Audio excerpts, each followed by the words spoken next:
Bonda ఉమాకి TDP ఈ central నియోజకవర్గంలో ticket ఇచ్చింది. ఈసారి ఎవరు గెలుస్తారనుకుంటున్నారు? ప్రజెంట్ వైసీపీ మల్లాది విష్ణు ఉన్నారు. ఈసారి వైసీపీ అయితే రాదండి. పక్క రాదు. పక్క వచ్చేది టీడీపీ జనసేననే. జనసేనకి అసలు తిరగలేదు. First of all Gadde Rammohan Rao అటు ఇచ్చారు. ఆయన పక్క అసలు మొత్తం తూర్పు మొత్తం ఆయనదే. ఆయన అవినాష్ ఉన్నాడు కదా, అవినాష్ వల్ల అయితే ఏమవదు. ఆయన వల్ల అసలు ఏమవదు. ఆయన చేశాను అనే డెవలప్మెంట్ ఏం లేదు. అసలు ఉద్యోగాలు వచ్చారన్నారు, ఉద్యోగాలు లేవు, ఏమీ లేవు. జనాలు ఇబ్బంది పడ్డం తప్ప ఏమీ లేదు. ఫీజు ఇన్వెస్ట్మెంట్ అన్నారు, ఏదో విద్యార్థులకు ఎక్కడ పడుతున్నాయి? డైరెక్ట్ అమ్మ ఒడి పడుతుంది, కానీ అమ్మోళ్ళకి పడుతుంది, కానీ వాళ్ళు ఫీజు కడుతున్నారు గ్యారంటీ ఏంటి? మీ బిజినెస్ విస్తరించాలనుకుంటున్నారా? మార్చి 16-17 హైటెక్స్ లో ఫ్రాంచైజ్ ఇండియా బిగ్గెస్ట్ ఫ్రో ఎక్స్పో. ఇంతకుముందు ఎలా ఉండేది?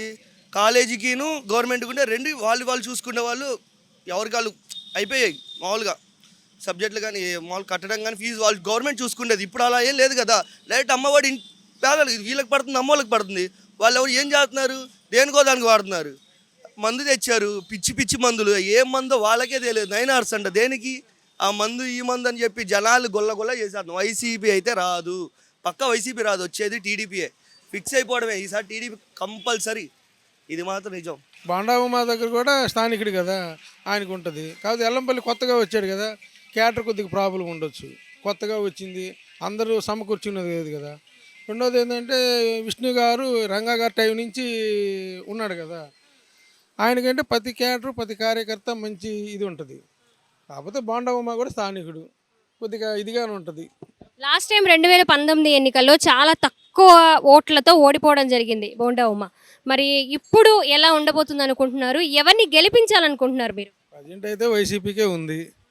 కాకపోతే బోండా ఉమా కూడా స్థానికుడు కాబట్టి ఆయన కూడా అంత తీసేయాల్సిన వ్యక్తి ఏం కాదు.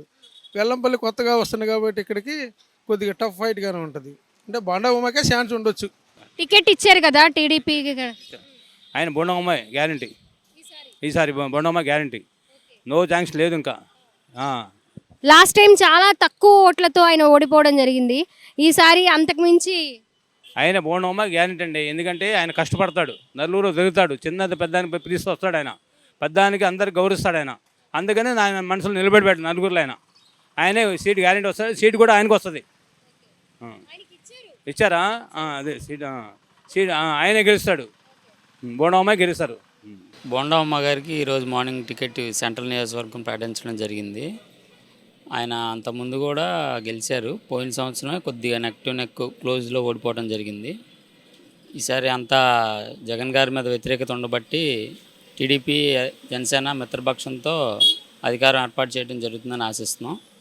దాంట్లో భాగంగా బోండా ఉమామహేశ్వరరావు గారు తప్పకుండా గెలుస్తారని ఆశాభావం వ్యక్తం చేస్తున్నాం సార్. అది ఎన్నికల హీట్ ఏపీలో మొదలవుతున్న నేపథ్యంలో మరికొన్ని రోజుల్లోనే మరి నోటిఫికేషన్ రిలీజ్ అవ్వడము, సో ఎలక్షన్స్ కూడా స్టార్ట్ అవ్వడం జరుగుతున్న నేపథ్యంలో ప్రతి పార్టీకి సంబంధించిన అధిష్టానానికి సంబంధించిన వాళ్ళు అభ్యర్థుల్ని ఖరారు చేసే విషయంలో ఆచితూచి అడుగు వేస్తున్న సంగతి విదితమే ఆల్మోస్ట్ అందరికీ కూడా. సో టీడీపీ విషయానికి వస్తే టీడీపీ జనసేన కలిసి పోటీ చేస్తున్న విషయం కూడా అందరికీ తెలిసిందే. ఇందులో భాగంగానే ఈరోజు మొదటి విడత జాబితాని అభ్యర్థులను ఖరారు చేసిన జాబితాను విడుదల చేయడం జరిగింది.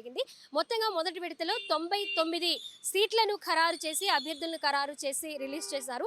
ఇందులో 94 సీట్లు టీడీపీ, 5 సీట్లు జనసేన అభ్యర్థుల్ని రిలీజ్ చేయడం అయితే జరిగింది. ఇక టీడీపీ మన విజయవాడలోని ప్రస్తుతం మనము సెంట్రల్ కాన్స్టిట్యున్సీలో ఉన్నాము. ప్రజెంట్ ఇక్కడున్న ఎమ్మెల్యే వైసీపీకి సంబంధించి మల్లాది విష్ణు వైసీపీ ఎమ్మెల్యేగా కొనసాగుతూ ఉన్నారు. గతంలో మనం చూసుకుంటే 2019 ఎన్నికల్లో మల్లాది విష్ణుకి ఇప్పుడు కేటాయించిన మళ్ళీ రెండోసారి టీడీపీ కేటాయించిన టికెట్ బోండా ఉమా అతి తక్కువ ఓట్లతో పరాజయం పాలవడం అయితే మనం చూసాము. ఇప్పుడు కూడా సేమ్ అదే పర్సన్కి టీడీపీ టికెట్ కేటాయించింది. గతంలో చాలా తక్కువ ఓట్లతో ఓడిపోవడం జరిగింది కాబట్టి ఈసారి ఖచ్చితంగా విజయం సాధిస్తాము అనే నేపథ్యంలో ప్రజలు టీడీపీకి సంబంధించిన బోండా ఉమానే ఆదరిస్తారు అనే నేపథ్యంలో టికెట్ అయితే అక్కడ కేటాయించడం జరిగింది. ఇంకొకటి వైసీపీలో వినిపిస్తున్న మాట ఏంటంటే ఈ సెంట్రల్ నియోజకవర్గంలో మల్లాది విష్ణుకి కాకుండా వెస్ట్ ఎమ్మెల్యేగా ఉన్న వెల్లంపల్లి శ్రీనివాస్కి మినిస్ట్రీగా కూడా వర్క్ చేశారు దేవాదాయ శాఖలో. ఇప్పుడు ఆయనకి ఇక్కడ సెంట్రల్లో టికెట్ కేటాయిస్తారు అని వినిపిస్తున్న మాట, ఆయన కూడా టికెట్ ఆశిస్తున్న సందర్భం కూడా వినిపిస్తుంది.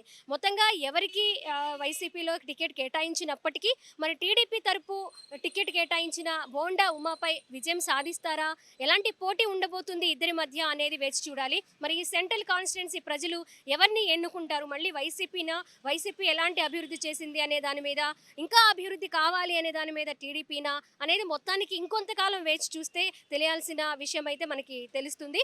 సో కెమెరా పర్సన్ కృష్ణతో Swathi, central constituency, Vijayawada, Suman TV.